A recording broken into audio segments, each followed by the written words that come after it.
We call this the Weekly Update. Malcolm Hoenlein with us, Conference of Presidents of Major American Jewish Organizations. Been a while since we've been able to review the news of the immediate past. This morning gives us a great opportunity to catch up. Mr. Hoenlein, welcome back to JM in the AM. It's good to be on with you. It's good that both of us are still able to be upright enough after this flu to continue. It's Hashem, you have a refuah shlema, and we have so much to do, and it's not a time we can afford to have the troops down. Oh, that's for sure. And even with the flu, we had the opportunity to celebrate last week. It was amazing that you were actually able to be there. People were amazed that I was there at the Chava and Ellie's engagement party. But Baruch Hashem for that. And yes, for those of you who don't remember, Malcolm was out a couple of weeks ago. That's why we canceled at the last moment because of his flu.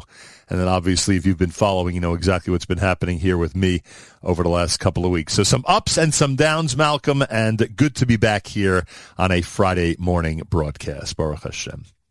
Thank God. You've always pointed out to us that there are some figures who play a major role in really what we consider modern Jewish history, but we don't always see it because we're so up close and personal to it as it's going on. And one of those people, of course, who was so influential and played a major role in this country and for the Jewish people nationwide, Rabbi Julius Berman. His funeral took place yesterday, actually. And I thought it would be appropriate for you to just start with a word about how significant his life was and how much of a trailblazer he was during a time where it wasn't easy being a Jewish trailblazer. Well, as you know, I had a lot of personal interaction with him. He was chairman of the Conference of Presidents before my time, but I did work with him even during the time when he was involved, and we were involved in many other things, and his involvement with the Claims Conference and with the JTA, which he was chairman of, but most of all when he was president of the OU, and I think he was chairman of REIT's board. Right. So very few people have had that kind of broad impact. He was also pioneering as a partner at K. Scholler at the law firm and was highly respected. He was one of the founders, I think, and certainly leaders of COPA, the Commission on Law and Public Affairs, which addressed a lot of the Shomer Shabbos issues and for employees and other things that was really remarkable at the time, and made landmark differences that continue till today. So you see, it's a huge panoply of issues and roles that he played. He was very low key, personally intense, but the low key wasn't a flamboyant figure, which also gave great gravitas to what he had to say and what he did. He negotiated. I found pictures, in fact, of him with Mubarak very early on. As we were going through some of the archives of the conference, I found the pictures from his time and some of the very important sessions that he held at critical moments. So it's it's a shame for many reasons. His family, his wife Dorothy, and his kids, and his son continues to have his president, Young Israel. But the fact that we're not replacing leadership, we have a void each time we lose somebody like that, and I think it's important for others to step up to the plate to continue the legacy and the models that they set and the way that he set it. Yeah. To see his involvement in broader activities, not just in the Orthodox community, but certainly a leader in that regard as well. Yeah, amazing leader and someone with great leadership qualities and someone who made a tremendous difference. And as we always do when figures like this pass on, we make sure to not only memorialize them and get your perspective since you knew all these people, but in addition to that, to encourage people, as you just said, to take a close look at their lives and see what one as a young person can do, whether it's in synagogue life, in communal life, in national life, in Jewish life in general around the world, what we can do to step up and to use our own talents to lead well and to accomplish really important things. So we remember Julius Berman with tremendous fondness and great admiration, as Malcolm just pointed out. Well, there's a lot that's been going on over the last couple of weeks who haven't spoken, and I'm not quite, I think if we would have been on the air immediately in the aftermath of the Bondi Beach massacre, obviously we would have been speaking about it more as a news item than in an area of analysis like we will this morning. But Malcolm, I know we've done this many times before, but this was a terrible massacre, obviously aimed at Jews. We know who's responsible for it. Plus, of course, there were a couple of amazing ancillary stories, including the Muslim man who saved lives. Many people have been focusing on that. But again, even though it may sound repetitious, what is the lesson from all this, and what are we going to continue to see in 2025 if authorities in countries around the world don't take certain actions? Well, first of all, we're going to see the repetition. We send our condolences to the families. So many lost people. We think of Matilda, the 10-year-old. We think of the Holocaust survivors, the courageous actions, not just of the one person who's been highlighted, but so many people did threw their bodies in front of others and paid the ultimate price or were wounded because of it. And I'm sure there'll be a lot of books and other things written where you will read much more of the heroism that was demonstrated during the attack. But the fact that the cowardice demonstrated by the police hiding and not confronting him, the long history of these Australian governments, I don't want to use the word complicity, but its failure to stand up, quite the opposite, contributed to the atmosphere of hostility towards Israel. The Albanese government was warned repeatedly about this. Even in days before, the buildup of the Muslim population and the radicalization of that population, that the day after October 7th, they had a demonstration when nothing was taking place on the part of Israel in Gaza. But already then, we saw the hostile demonstration that took place, and there was consistent reporting. And I visited this place, this Bondi Beach, because I spoke right nearby there. And each time I would visit the community in Sydney, we used to somehow have to pass that beach. I kept saying I never get to see it, but it's beautiful. And, it's an amazing Jewish community in Sydney and Melbourne.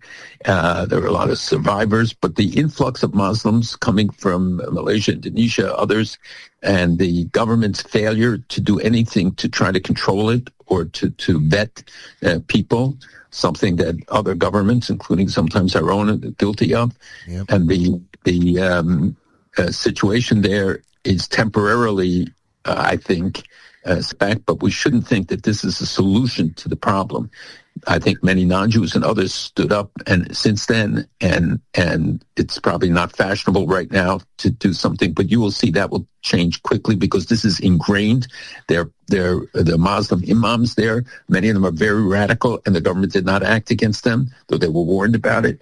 I think that there'll be government inquiries. I wouldn't expect too much from it. Albanese has introduced new legislation. The government of New South Wales has introduced legislation, which is important, but it doesn't bring them back. And we should remember there are still many people in the hospital who are in very serious condition. And one who just went through his 7th operation. There are a lot of people who are still, and we should be davening for them as well. No question about it. And what a tremendous tragedy. And as you said, you've always said that, Europe is the example of what's coming to this country. Australia now certainly a good example of that. And with the random attacks that we see, and we'll talk more about the local stuff in a moment, but with the random attacks that we see and the security that now is necessary in Jewish schools and synagogues in this country, it is just unfortunately, I don't want to say inevitable, but we see the direction it's going in. By the way, and Malcolm, you could sympathize, because I don't know if this illness and antibiotics has had the same effect on your mind as it's had on mine, but apparently I said candle lighting is at 7:20 when in reality, maybe in Australia it was 7:20, but in reality candle lighting is 4:20 in New York, so I better make sure to get that straight. And also apparently I said 2025. Malcolm, I don't know, but as you and I were convalescing, apparently it turned into 2026. How do you like that? So I got to get my numbers numbers straight. And everything else straight, to say the least. My gosh. All right.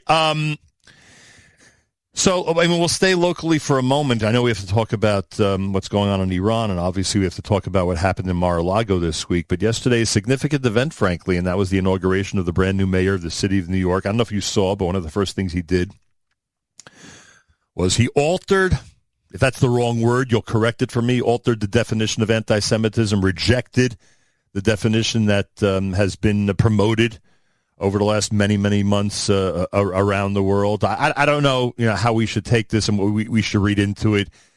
As he's taking this oath, as he's becoming mayor, after the entire effort by the Jewish community on the whole, most of it, to try to make sure he wouldn't be elected, what were your thoughts as he starts his term? Well, the first act has been noticed, when new mayors come in, they inherit the archives and the emails, et cetera, of the previous administration. And what automatically happens is that the emails then come from the new mayor's address is automatically replaced over the old one. Right. So he didn't want to be associated with some of the positive comments that were Mayor Adams spoke about his meeting with Netanyahu, about his visit to Israel, about all those things. So that's one level of change that took place. But also, he changed 3 of the executive orders that dealing with anti-Semitism, although he retained this special committee task force that was set up, office that was set up, and hopefully that will be retained and enhanced. But the one of the things, for instance, that he removed was the adoption of the IRA definition, which is the International Holocaust Remembrance Association definition, which has been adopted by dozens of countries, hundreds of universities, countless cities and counties adopted it because it gives us a standard, a way to measure the compliance with anti-Semitism, because anti-Semitism in and of itself has no definition. Right. It's an artificial term, and we should talk about Jew hatred, as we've discussed many times, but the IRA definition which was adopted first by the Europeans, led by the Europeans at the IRA meetings, the fact that it has become a largely universally adopted standard, and that he right away moved against it because the other side, the Islamists and the anti-Semites, don't like it because it specifically includes in the examples that are attached to it, which are as important as the text, anti-Zionism as anti-Semitism. When you deny Israel's right to exist, it doesn't mean criticizing a policy. And the fact that he moved so quickly to remove this, hopefully the New York State adopting it, hopefully the city council will move again, though I'm not sure we have much basis for confidence given the DSA's influence there as well. It's the wrong message at a time when anti-Semitism continues to surge in New York City. And I think that it empowers the legal and other systems that have to act on against this. I think a lot of people will be skeptical whether we ever get prosecution for participation in the wild demonstrations and the anti-Semitic demonstrations and manifestations. I never even thought of that. That's only going to be completely swept under the rug at this point. But I guess that was inevitable. We knew that he was going to become mayor, and that this would certainly affect the way that he would govern. And I don't know. There have been many administrations in Jewish history that have had that the Jewish communities locally, anywhere around the world, had trouble, getting along with. I don't think this is this is not a precedent for us. I think we're just used to having, over the last many decades, we're used to having good relationships with most of the elected officials. So, what do you have hopes for? Do you have hopes that he starts to reach out more? Do you have hopes that committees are formed that where he takes the interests of the Jewish community more to heart? What's your hope as he starts?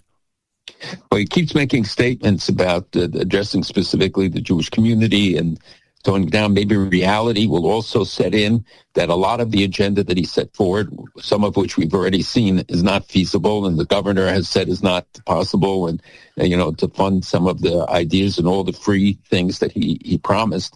But the ideological underpinnings of his campaign, it's not going to change. And you see that so many of the appointments, that 20% of the people on his according to ADL, on his transition committee, had made hostile comments about Israel, about Jews, that one of his first appointments in the first days was somebody who was had to resign because of past anti-Semitic postings and things. Right. So, we have to see what will happen. There are fundamental needs that the community has, which should be addressed like every other community.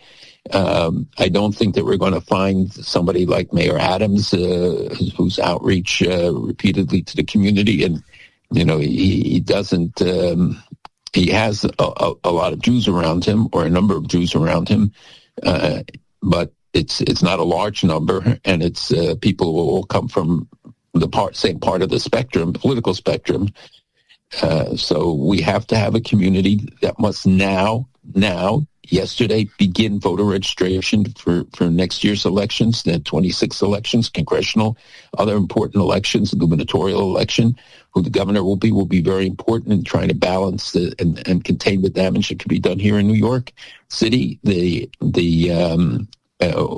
have to have rapid response teams, that we will have people on the streets when necessary, responsibly advocating. We have to instead of lowering our profile, we have to make it more intelligent.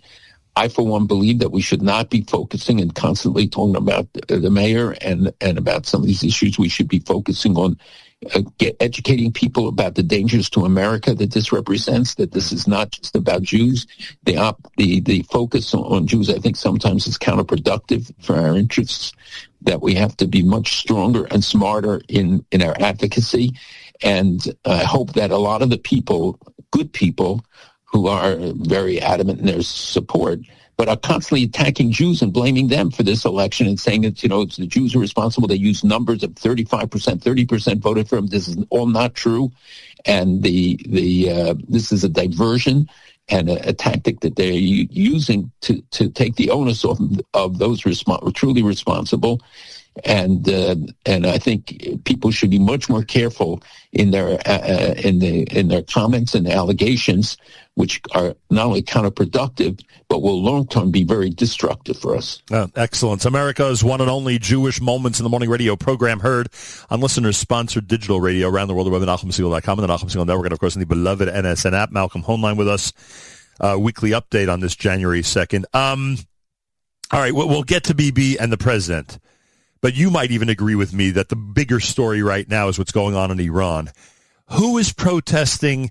Can a revolution, as has happened in the past, a successful revolution, let's call it, in a broad sense, a democratic revolution, can it actually happen in this atmosphere now in Iran? I know the economy with the way it is only helps the quote-unquote opposition. I think you agree with that. So tell us, who are protesting? Is it enough protesters, and is it a big enough movement to be successful? So, obviously, as you know, this is something I've been talking about all along, and I kept monitoring almost a regular basis, I would say, for a long time, the currency of Iran. And I kept saying people will not understand. Remember that why I kept saying when it went to 50,000 to the dollar, 100,000, 200, 500,000, a million to the dollar. Yep. And I said people's savings are being wiped out. It reached almost 1.5 million to the dollar last week. So that the people could not sell things, people cannot, and so bazaris, as they call themselves, and for which I got criticized, if you remember, for using that term a couple of years ago, but it's a term they used for 1,000 years. They went out, and when they go out, and they are often seen as supportive of the regime because they need stability, they want to sell their products, etc. When they started going out, that was a different level of response. Second, it is not about Jewish issues, but obviously the impact of the war, and that people don't accept the lies, that they won the war, and that that they humiliated Israel, et cetera, that they tried to put forward. You couldn't hide the reality of what happened this time. But the protests are about the cost of living. People, as you know, can't afford food often. Second, they don't have water because of the droughts and stuff, and even though there were heavy rains, But it wasn't. It was too little, too late, or too much, too late, and had flooding. But the water doesn't get absorbed, so you have large parts of the country that are without water, and even in major cities like Tehran, it's many of the reservoirs are dried up. 60% of the population live below the poverty line. And the government is still funneling billions of dollars into the IRGC and their Hezbollah, Hamas, and other allies, the Houthis. And the liquid reserves that they had, the last of them were drained during the June war with Israel. So the regime is facing not only structural failure, that which you can't resolve by a crackdown. And now some of the Basij, who are volunteers and people who came and, used to beat up, are turning their, throwing their weapons down. And the demonstrations not diminishing, but are spreading in many, many cities. Last night, I think there were at least in 20 different cities. And they admit to killing 9 people. And I'm telling you that they're executing 10 people a day, every day. And they broke all records. They may have executed at least 1,800 people this year. And where's the outcry? Where are all the people screaming, yelling about human rights and about protection of a population? And the individual ethnic groups have come under increasing tension and fire. The Kurds, the Khwazis, that less than half the country are really Farsi, are really Iranians. You have 30 million Azeris. You have 12 million Baluchis. You have all of this. People shouldn't think that Iran is a unified country. And this spreads then to the ethnic groups. We haven't seen armed confrontation. Maybe the people don't have weapons, or if they do, they're certainly not going to go out because that'll give an excuse to the police to kill more.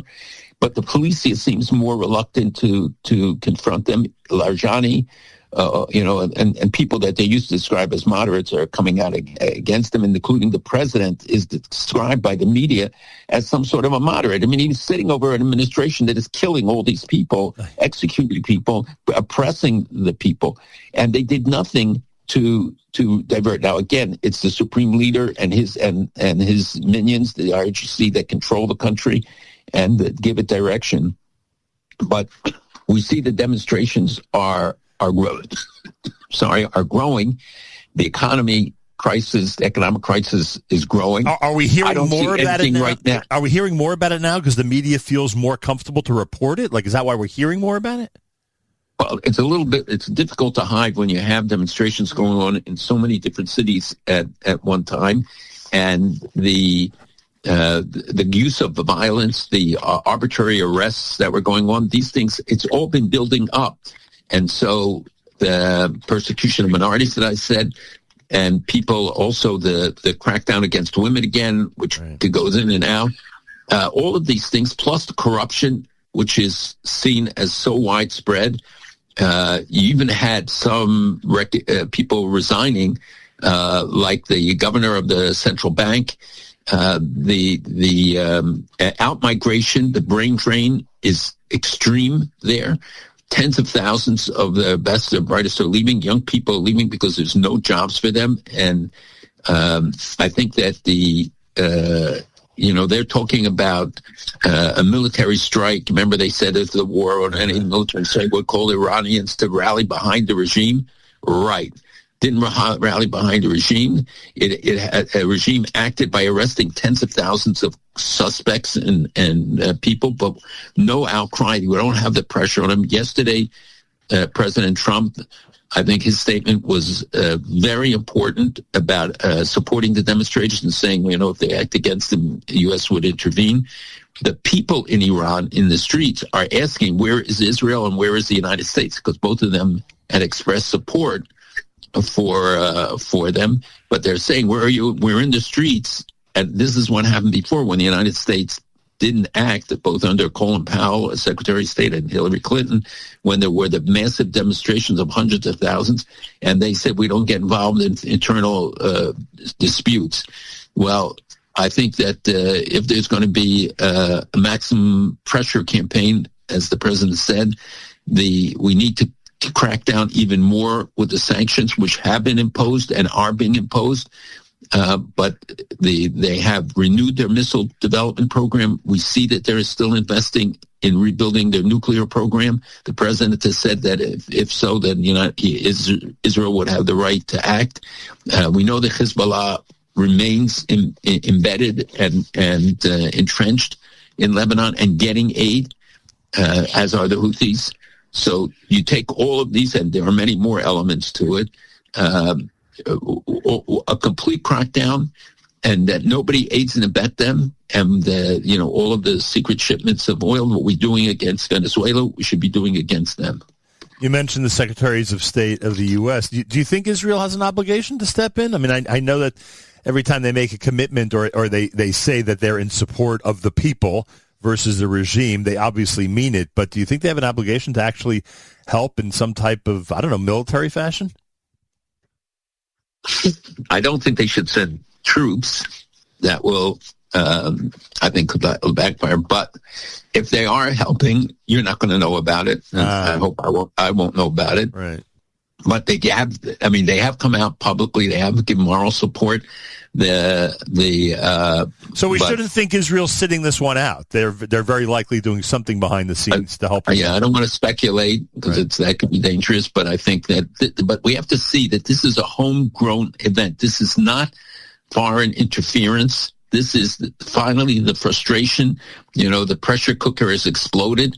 This has been building up for a long time, and the government continued to crack down on people, but did nothing to rectify the water situation. By the way, that water system was developed by Israelis under the Shah. And some of the newspapers editorialized this. When you kicked out the Israelis, you cut off our water. Yep. And the support that sometimes you see Israeli flags at some of the demonstrations, and it's really, and I think Iran is seeing the collapse of its hegemonic views when it had a seven-front war, which they thought was going to wipe Israel, put them in the forefront, of the Shiite revolution, just as Turkey is in the forefront of the extremist Sunni and represents an equal danger in many respects because it's more accepted and by the West, by the United States, and we're talking about selling them F-35s and other things. We should realize that these are dual dangers, and that thank God they don't come together. They hate each other as much as they hate their enemies. But Iran, Hamas is not what it was, Hezbollah is not what it was, and the people look at all these billions and listen to what they say in the demonstrations. We will not die for Gaza. We will not die for Lebanon. We will die for Iran. This is what the chant that goes across the place, in addition to calling for the death to the dictator. And that caught doing that could be a death sentence. And unfortunately, there are people paying with their lives now. Yeah, that's what makes it such a crazy situation to try to comprehend, especially for people like us who live in the free world. You don't know what the hurdle is that they're going to not the hurdle. You don't know what steps that one of these leaders is going to take, which is going to actually end up costing them their lives. It's such a delicate balance. I guess revolutions in general operate on this principle, but it's such a delicate balance. You don't know how far to push the regime. You don't know how far to push the press. You don't know when they're going to betray you, etc. It's like, people are literally, we know that in history, people put their lives on the line for freedom, and sure enough, that's what's happening here. Or I should say, in the case of Iran. Well, we have to be very careful, and people should be careful because of we have a Jewish community, right, that there have been some arrests, but they're very, very limited, and the Jews are essentially hunkering down. Some have expressed concerns, some have stopped talking to relatives, others continue to do so. But I think President Trump's statements, when he was together with Prime Minister Netanyahu, saying that he's not concerned about anything that Israel is doing, and warned Iran they would face military strikes if it replenishes the ballistic missiles or restarts the nuclear program. Those statements were very important, and I don't think many people expected that. Iran continues its adventurism and continues to spend money abroad. 40% of the economy, remember, is controlled by the supreme leader and the IRGC. So people know it. The head of the central bank's resignations, and the information about the executions. Remember, all of the families of everybody who was executed, and it's about 2,000 people this past year, and that's double what I think we reached in 24. So, understand that it's and a lot of these executions were carried out in public, so it's not a secret that this is going on. All right, we got to get to, was it officially visit number 4, number 5 of Prime Minister Netanyahu and the President in the United States? It was the 4th time he came to the U.S.? I think 6. 6th already? I mean, look, embassy, Abraham Accords, recognition. Just keep on going. Post-October 7th, obviously the 12-day war in Iran. I mean, what he's done is unbelievable. Meaning President Trump for Israel. I mean, one cannot deny that. But this visit, though, had a different tone to me. You and I have discussed in the past, especially my famous analysis of the last UN speech that the Prime Minister made before October 7th. I had plenty to say about that. This week at Mar-a-Lago had that type of atmosphere, that victory lap, tone to it. And I think, by the way, if one would categorize and name each and every one of these visits, I think this visit would get that name, victory lap. And I'm wondering if you felt the same way, number one, and if it made you as uncomfortable watching it as it made me. You always have that caveat at the end. You were doing well till then, but made me characterize it. So I do not think it was a victory lap trip. I think that this trip, which the president suggested, and the fact that he invited him to the New Year's Eve party as well, and walked in with him with the Prime Minister and their wives.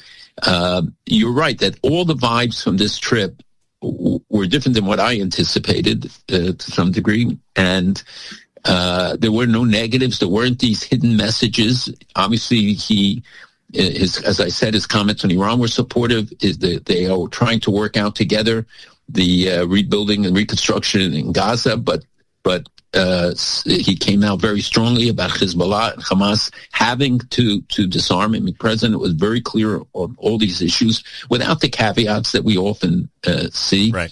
The message to the world still that the U.S.-Israel relationship is strong, and you didn't have these qualifiers that others can exploit. Because remember, a lot of the countries base what they do on how they perceive the U.S.-Israel relationship, let alone impacting their relationship with the U.S. Right. And one can say with this administration, it's often unpredictable, but there was no qualifiers this time. The president's responses, I think the body language that came out of it was positive. And the reports that I have and I've heard from people who do know were that what we saw is what you got. That was really what was happening, and that are there pressures to brought to bear? Of course, they want to get. The president wants to see things move ahead in Gaza. It's his plan and his construct that they're trying to implement, and but I don't think that there is undue pressure being brought to bear, and that he sees, like, for instance, the involvement with Venezuela. They know that Hezbollah has expanding its role in Venezuela and many of their in the drug trafficking, and that there are about 11,000 Hezbollah operatives who came to Venezuela in the last 10 years. People don't understand all the interrelationships in terms of the whole agenda, but where Hamas, Hezbollah, and others are involved in global terrorist activities. So I think you're right about the impression that was created, that you didn't have people leaking messages qualifying what the president said. I think you didn't see grandstanding also about grandiose plans. I think it was very tachlis oriented, and frankly much more positive than that I anticipated. You think there's still hope for the Gaza plan? Assuming yes, I do think there really is interesting that they. Yes, I do think that it's possible. I think the fact that they're working out a deal to give Turkey a role, but not on the front lines. Not to be part of, but to be some sort of a back support thing is very important. And the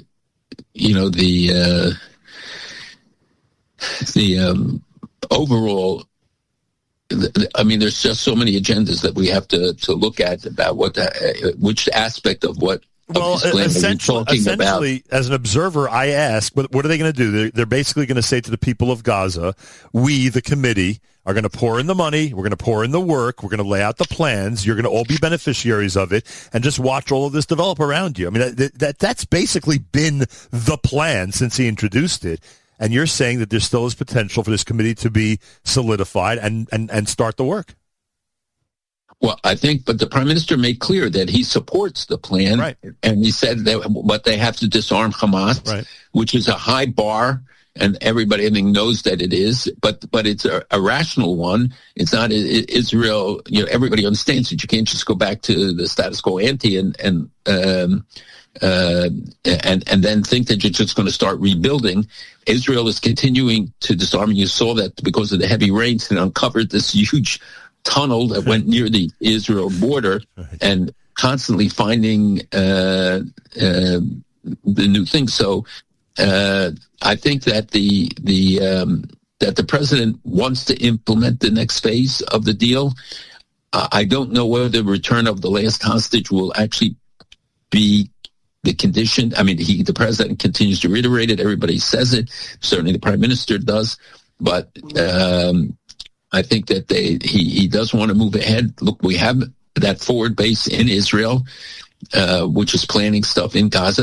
American troops are not in Gaza. They are based in the headquarters in Israel together with representatives of the many other countries. People don't even know that is functioning, and you can go and see it when you visit Israel next. Although they don't welcome tourists, so yes, I think things could move ahead. Gaza is not going to be able to stay as it is. I think many hundreds of thousands will leave if given the opportunity, and countries are going to take them. And that should bring us to all the reports that maybe Somaliland will take many of them. Is that why Israel recognized Somaliland this week? No. That is not why. The story of Somaliland is much more complex than people realize. Anybody wants to understand it in 1 minute, look at the map. Look at where they are, right on Bab el-Mandab. They're right opposite the Houthis. They have an Air Force base there. There are many other opportunities. And this is a breakaway country, they call it, but it wasn't. This is not something of recent vintage. For decades, they have been separate from Somali. And Somalia is a hostile country to Israel, and it's in a very critical conflict situation with the Sudan involved, with Ethiopia, etc. It's geopolitically extremely important place, and Somalia has associated itself with forces that we don't like, and you see it reflected in all the immigrants who come here, how anti-Israel they are. And I don't have to name names like Ilan Omar. I don't give names. It's a very important. It's a subject for a whole nother program. And then, as you know, Taiwan came out and recognized it, and then a bunch of countries condemned it, including Egypt, Saudi Arabia, but not the countries that joined the Abraham Accords. Right. As you would hope, because essentially Somaliland may be a member of the Abraham Accords soon. Who knows? They may be a member. Yes. Yeah, right? That's possible. Absolutely. I don't want anyone to think that Hanukkah went by and then Malcolm was under the weather and then I subsequently followed. I don't want anyone to think that one of the most important stories of the year was not covered here on the Weekly Update. And again, Malcolm, I consider this an important story, generally on an annual basis, because it proves that I'm actually a prophet. I mean, I know that's I know in Jewish history there actually was a prophet named Nachum.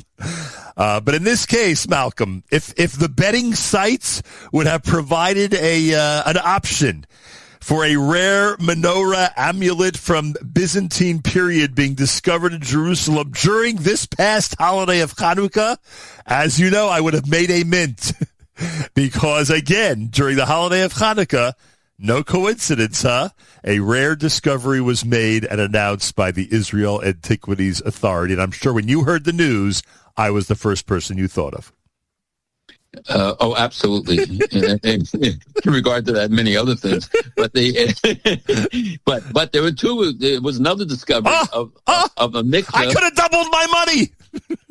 The mikveh, which always is a convenient discovery because there are so many, but they found one hewn into the rock under at Har HaBayit, and it's I know we can joke about these discoveries, and the truth is that they wouldn't get the same attention if it wasn't coming out at a time. Hey, timing is everything, Mr. Hoenlein. To some of the things, and it's true that they say that they found it earlier, right. But they had to verify. We have to always check its the origins and the dating and everything. So it takes time from the time you discover it, and by the time they finish, it just happens to come on a yontif before an occasion. But it shouldn't diminish the excitement and the seriousness of the stuff that's being uncovered and discovered every day now, every day. Right. And and everything there just substantiates Jewish history. That's why these things are important, because it links to the stories of the Yom Tovim that we tell, like Hanukkah. But when you see what you can hold in your hand, and especially for young people, tell it to the young people, tell it to kids who may have doubts, who think that this is all a story or it may be made up, that here you have proof of every single thing that our tradition teaches us. Every discovery validates Tanakh. So if you want to impress them, if you want them to understand how real this is, show them the pictures. Just talk about these discoveries. 100%. And I agree with you. I'm just, I like having fun, since it's been a tradition to do so. And in addition to the big Mazel Tov that we celebrated this week, as you know, we have another Mazel Tov in the Segal family, which we're very proud of, and that's that our soldier, Gavriel Segal, member of the IDF, was cited by the IDF with a special commendation. One of the soldiers that was recognized for his work over the last many months for the IDF, and he actually, you saw the video, I think, he actually represented the group that was recognized by speaking on their behalf, and it was just, imagine a kid from New York City doing that. I know you've gone through these experiences before with friends and family, and it's just been unbelievable. And Malcolm, with all that in mind, and I know you wish us well on all this, and you're so proud, etc., and you'll see him, please God, at the wedding. But with all this in mind, Malcolm, we just need you, who have a tremendous in with every segment of Jewish leadership, from secular to religious, to Rosh Yeshiva, to leaders of the IDF, to those who feel that different parts of our Torah observance and our service to Am Yisrael, are the most important, et cetera, et cetera. We really need to start focusing on having our Jewish leaders acknowledge the roles that everybody is playing in the Torah world and in other worlds of our tradition, that everybody is playing to advance the Jewish people and to do what's right for the one above. And I really hope that more and more people recognize that. And we cannot afford the divisions. We cannot afford pitting Jew against Jew. We have to all think and take constructive steps to actualize and say, how does each of us contribute? They can't draft everybody. They don't need everybody. And there are enough things in terms of border patrols and other constructive ways that we can. And the Army taking the steps of creating this super Haredi unit, right, which actually did its first action in Syria this week successfully. And we have to take this out of the realm of politics and see how we bring the people together. I think that the demonstrations disrupting traffic and doing those things is counterproductive also. I understand that people get frustrated on all sides, but the rising tensions internally at a time when we face these external dangers is really difficult. We saw the population statistics. Israel reached 10.18 million people, despite the fact that the immigration was down. 76% Jewish, for those who are always predicting that we would diminish rapidly the percentage of the population. But the fact that the internal hostilities drives people away who are essential to the economy and to the development of the country, and creating hostility between communities, that's the biggest victory for our enemies. And we have to have leadership that will stand up and bring people together, find resolutions, stop the escalation of the rhetoric, and to look in a positive ways, because all of us will pay the price for this. And the danger to the state, the greatest danger, is the internal divisions. We can face the external enemies. We can fight a seven-front war, but we can't fight an internal divisions and a civil war. Such an important message, and I thank you for that. Well, Malcolm, as you know, especially during fundraising season, I kept reiterating that as long as God gives us the health and strength, we will continue to do this as long as possible. So on this Shabbos Chazak, let's make a commitment to stay as healthy and as strong as possible, Be'ezrat Hashem. Everybody be careful. Don't take this flu for granted. This is it's around the world, but it's here in New York in record numbers. People can't even get into hospitals. So, washing your hands, taking all the precautionary measures, have that pill ready, because you have to take it within the first 24 hours. Right. That one-shot flu, if I keep forgetting the name. Tamiflu. Not Tamiflu. Oh, yeah, that's right. A doctor from Lakewood told me there's a new one. Yeah, Fallujah something. Yeah, literally one But everybody should have one in their house, because you have to take it in the first 24 hours. Right. You and I did not, and we did, therefore, paying the price for it. And this is very debilitating flu, and I took the flu shot, and I'm sure As you did. As did I. And it did not, because it's a different strain. So, we have to take precautions of all kinds, and especially in the winter season. I urge people, please, and when you have it, don't go to shul, don't go and infect other people. Stay an extra day or a week or whatever, because it's remains infectious, and to spread it right now it would be very serious. So I hope everybody will do it, and will stay on top of it, and think now about how we work in the schools now that we have new school year, to register everybody, get every parent registered. We showed we could do it last year. We must do it this year. We have to have a new attitude of activism and responsibility, taking responsibility. Everybody can do something. Everybody can make a difference. There are talk shows that are hungry for people to call in and make a case, but be educated. Don't make silly statements. Go and talk about the facts, show why this is bad for America, how the Chinese are manipulating, the CCP is manipulating the system, paying and now going to invest billions of dollars in Hollywood because they're trying to influence the American people, and they know this, but they did it on the campuses, they're doing it elsewhere, and this is undermining fundamental U.S. national security, Western civilization is at stake. The Jews are always the first victims. We're never the last. To know that this is the front for everyone. And right. I urge people, take it seriously. Thank you so much, Malcolm. Stay well. Have a wonderful Shabbos. We'll please God speak this week. Malcolm Hoenlein, Conference of Presidents, Major American Jewish Organizations, weekly update Fridays here at JM in the AM.